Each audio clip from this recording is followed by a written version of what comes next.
तेलंगाना वरंगल की मेयर जी सुधा रानी की सदारत में वरंगल म्युनिसिपल का जनरल बॉडी इजलास मुनक्किद हुआ। इस इजलास में कारपोरेटर्स म्युनिसिपल के ओहदेदारों ने भी शिरकत की। इस मौके पर इन्होंने बात करते हुए कहा कि तेलंगाना के चीफ मिनिस्टर केसीआर और रियासती बल्दी नज़्म नस्क के वजीर केटीआर के तावन से वरंगल शहरी तेजी तरक्की की सिमत गामजन है। इन्होंने वरंगल शहर को यूनेस्को की जानिब से शनाख्त हासिल होने पर खुशी का इजहार किया।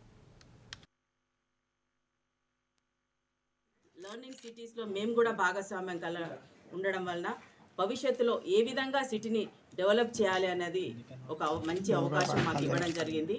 ఈ గ్లోబల్ నెట్వర్క్ ఆఫ్ లర్నింగ్ సిటీస్లో దేశవ్యాప్తంగా ముగ్గురు అందరు అప్లై చేస్తే కేవలం తెలంగాణలో వరంగల్ నగరానికి మాత్రము లభించింది. మిగతా రెండు కేరళకు వచ్చినాయి. ఇది నిజంగా ఈ అవకాశం రావడం వరంగల్ నగరానికి చాలా గొప్ప పేరు తెస్తుంది.